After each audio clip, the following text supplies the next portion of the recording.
الحمد لله وأصلي وأسلم على سيد الأولين والمرسلين نبينا محمد وعلى آله وصحبه أجمعين. أما بعد، فإخوان الكرام وأخوات الكريمة، درسنا اليوم عن شرح الإيمان بالملائكة. Alhamdulillah, chers frères et sœurs, j'espère que vous allez bien. Notre cours d'aujourd'hui porte sur l'explication de la foi aux anges. En effet, après avoir vu la définition du dogme authentique et son importance, nous avons commencé à détailler les différents piliers de la foi. La semaine dernière, nous avons expliqué la foi en Allah subhanahu wa ta'ala. Aujourd'hui, nous nous intéressons à la foi aux anges. La première des choses à voir, c'est quoi la définition des anges? Les anges, c'est des créatures d'Allah subhanahu wa ta'ala, certains de ses serviteurs qui l'adorent nuit et jour et sans répit, qui n'ont pas une seule spécificité de la divinité et aussi de la seigneurie. C'est les serviteurs honorables d'Allah subhanahu wa ta'ala qui ont été créés à partir de lumière, qui sont aussi dotés d'ailes et qui parfois peuvent prendre la forme humaine. Sinon, de façon générale, ils ont leur forme angélique et ils font partie des créatures de l'invisible. Alhamdulillah. Et cela, comment on sait cela? Premièrement, Allah subhanahu wa ta'ala dit Ibadun mukramun, ce sont des serviteurs honorés d'Allah. La yasbiqunahu bil qawli wa hum bi amrihi ya'malun. Ils ne les devancent pas en parlant et ils font ce qu'Allah subhanahu wa ta'ala leur ordonne. Allah subhanahu wa ta'ala dit Wa man indahu la yastakbiruna an ibadatihi wa la yastahsirun. Ceux qui sont auprès d'Allah subhanahu wa ta'ala, c'est-à-dire ses anges, donc ne se considèrent pas trop grands vis-à-vis de son adoration et aussi ne se lassent pas de l'adorer. Yusabbihuna al-layla wa an-nahara la yafturun. Donc ils exaltent la gloire d'Allah subhanahu wa ta'ala nuit et jour sans répit.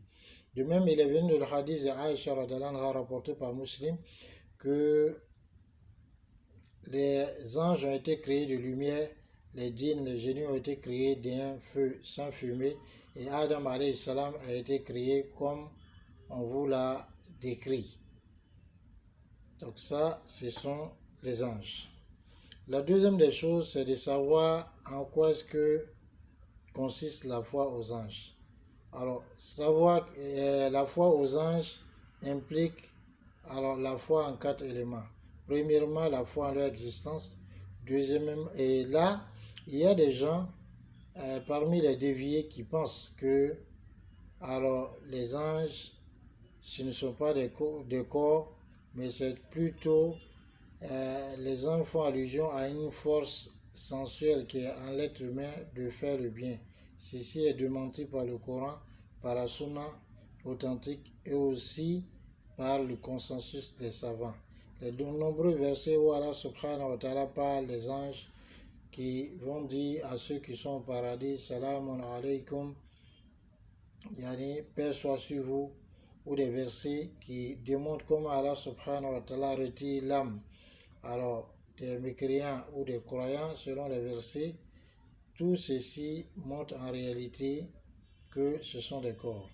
De même, dans le hadith de Abu Huraira rapporté par Al-Bukhari, il dit que Rasulullah sallallahu alayhi wa sallam dit lorsqu'Allah aime un serviteur, il appelle Jibril alayhi salam et il dit oui Jibril, j'aime un tel, aime-le donc.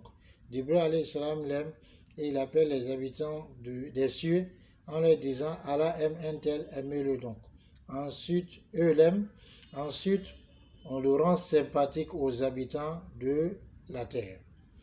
Dans un autre hadith rapporté par Al-Bukhari, Rasul dit sallallahu alayhi wa sallam, chaque jour de vendredi, les anges se postent aux différentes portes des mosquées. Ils enregistrent les gens qui arrivent pour la prière par ordre de priorité, par ordre d'arrivée. Lorsque l'imam arrive et qu'il s'assoit, alors ils plient leur registre et ils viennent pour écouter le sermon. Donc, on croit en leur existence. Ensuite, on croit en ceux dont on connaît les noms, on croit en ces noms-là. Et ceux dont on ne connaît pas les noms, on doit croire en eux de façon globale. Parmi ceux qu'on connaît les noms, il y a Jibril alayhi salam, il y a Mikaël, il y a Israfil, ainsi de suite. Ensuite, troisièmement, leurs caractéristiques, c'est-à-dire leur description, comment ils ont été créés, qu'est-ce qu'ils comportent comme spécificité. Alors, en cela, Jibril alayhi salam, le prophète sallallahu alayhi wa sallam l'a décrit comme ayant 600 ailes, de telle sorte que si on déploie l'une des 600 ailes qui ferment l'Orient, comme Rasul sallallahu alayhi wa sallam l'a décrit. Et Rasulullah sallallahu alayhi wa sallam dit dans le hadith, on m'a donné la permission de décrire l'un des anges porteurs du trône d'Allah subhanahu wa ta'ala. Et la distance entre son épaule et son oreille équivaut à ce qu'on parcourt en 500 années de marche. Et ainsi de suite. كذلك, on doit croire aux tâches spécifiques qu'Allah leur a confiées, comme Jibril alayhi salam, qui est l'ange qu'on envoie aux messagers et prophètes pour leur donner la révélation. Mikaël, il est l'ange qui est chargé de la pluie et de la végétation. Israfil, c'est l'ange qui est chargé de souffler dans la trompette pour que le dunya prenne fin et souffler à nouveau pour que les gens soient ramenés à la vie. Malakul Maut, l'ange de la mort, c'est celui-là qui est chargé de recueillir les âmes, comme Allah a dit, dit, c'est l'ange de la mort à qui vous avez été confié qui prend vos âmes. Mais dans d'autres versets, Allah subhanahu wa ta'ala nous montre que c'est lui qui prend les âmes, comme il dit, Allah yatawaffal anfusa hina mawtiha wallati lam tamut fi manamiha. C'est Allah qui recueille les âmes au moment de leur mort, jusqu'à la fin du verset. D'autres versets, Allah subhanahu wa ta'ala dit que c'est d'autres anges qui recueillent les âmes. En réalité, c'est Allah donc qui donne la mort. Seulement celui à qui Allah a confié, c'est l'ange de la mort. Et maintenant, les autres anges viennent pour aider l'ange de la mort, comme cela est bien cité dans le long hadith de Al-Bara ibn Azib. L'ange de la mort, d'autres l'ont appelé Azraïl, mais les riwayas du hadith qui sont venus avec ne sont pas authentiques. Mais les savants quand même ont adopté cela, ils l'appellent Azraïl. Mais appelons-le Malakul Maut comme Allah même l'a appelé. Ensuite, il y a les anges qui écrivent le bien et le mal, et à notre droite et à notre gauche, comme Allah subhanahu wa ta'ala dit, Ma yalfizu min qawlin illa ladayhi raqibun atid. Il ne prononce aucune parole sans qu'il ait auprès de lui un veilleur. De même, Allah subhanahu wa ta'ala envoie des anges pour écrire, lorsque le fœtus a atteint les 4 mois dans le ventre de sa mère, pour écrire sa subsistance, la durée de sa vie, ses actions, sa destinée heureuse ou malheureuse, comme cela est dit dans le hadith d'Ibn Mas'ud, rapporté par Bukhari et Muslim, et bien d'autres actions, comme on l'a détaillé dans le cours écrit. Alors, une autre chose, c'est de savoir les fruits qu'il y a.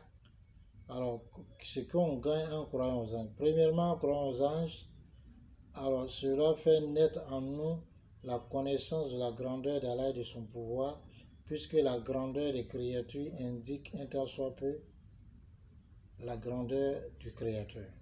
Deuxième des choses, croire aux anges nous amène à remercier Allah subhanahu wa ta'ala à cause de la considération et du soin qu'il apporte à l'être humain, puisque Allah subhanahu wa ta'ala a créé des anges qui sont au service de l'être humain, qui les gardent, qui enregistrent leurs actions, qui font beaucoup d'autres choses. Jusqu'à ce que les savants ont dit, chaque goutte de pluie qui vient tomber, c'est un ange qui vient déposer cette goutte de pluie, comme c'est dit dans Sharh al-Sunnah de l'imam al-Barbahari. De même, on doit savoir que ces anges-là, une chose qu'on n'a pas précisé en haut, qu'on devait préciser, c'est que ces anges-là, ils sont d'un nombre inestimable. Ce qui prouve cela, c'est le hadith de Rasul sallam où il dit « Les cieux ont gémi sous leur poids et ils sont en droit de gémir, car il n'y a pas dans les cieux une place où on peut mettre 4 doigts sans toucher à un ange. » De même, Rasul sallam a dit, le hadith de Anas rapporté par Bukhari et Muslim, dans l'histoire de son ascension, qu'on lui a montré Baytul Ma'mour, la maison peuplée, qui est comme une sorte de Kaaba dans les cieux. Cette maison peuplée, 70 000 anges y entrent par jour pour prier et en ressortent, de telle sorte qu'ils ne reviennent pas et que c'est d'autres anges qui viennent. De même, parmi ceux qui montrent leur grand nombre, c'est le hadith rapporté par Ahmad, par At-Tayalisi et aussi par At-Tabrani dans les Awsat, où Rasul Sallam dit que le nombre des anges sur la terre, alors le jour, durant la nuit du Qadr, est supérieur, élevé que le nombre des grains de sable. Ça nous accorde la bonne compréhension. Un troisième profit à tirer de la foi aux anges, c'est l'amour des anges à cause de ce qu'ils accomplissent comme adoration d'Allah subhanahu wa ta'ala.